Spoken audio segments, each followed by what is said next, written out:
2 spoon போதும். Lion date syrup. இதுல iron, fibre, vitamins, நோய் எதிர்ப்பு சக்தி அதிகமா இருக்கு. Lion date syrup. இனிமே கண்ணை மூடிட்டு கடலை எண்ணெய் வாங்கலாம்.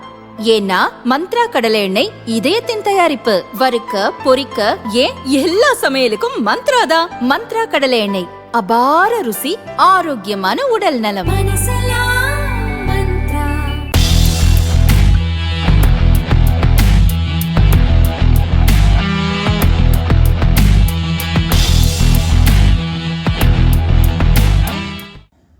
நாட்டின் மிகப்பெரிய பொதுத்துறை வங்கியான SBI 6338 கோடி வரி செலுத்த வருமான வரித்துறை நோட்டீஸ் அனுப்பியுள்ளது.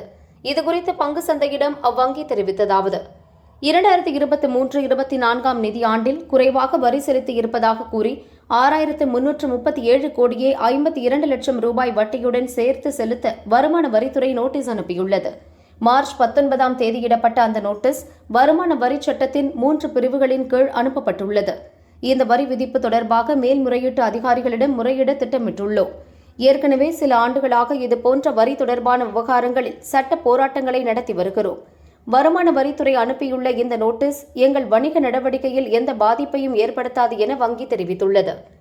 செபி விதிகளின்படி வங்கியின் நிதி நிலையில் தாக்கம் ஏற்படுத்தக்கூடிய முக்கிய தகவல் என்பதால் இந்த விபரத்தை பங்குச்சந்தையிடம் SBI முறைப்படி தெரிவித்துள்ளது.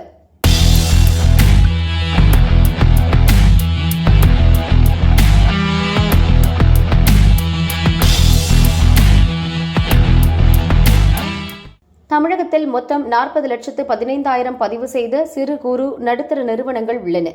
இதில் பெண் தொழில் முனைவோர் நடத்தும் நிறுவனங்களின் எண்ணிக்கை 9,04,000 அதிகரித்துள்ளது.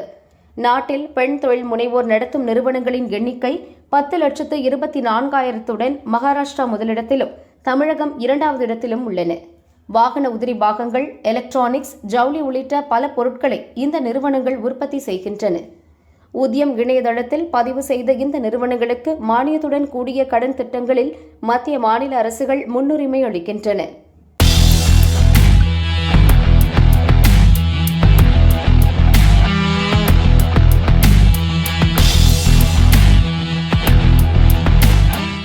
நாட்டின் நிலக்கரி உற்பத்தி மார்ச் 20 நிலவரப்படி 100 கோடி டன் என்ற அளவை எட்டியுள்ளது. சென்ற ஆண்டின் சாதனை அளவு நடப்பாண்டிலும் தொடர்ந்துள்ளது.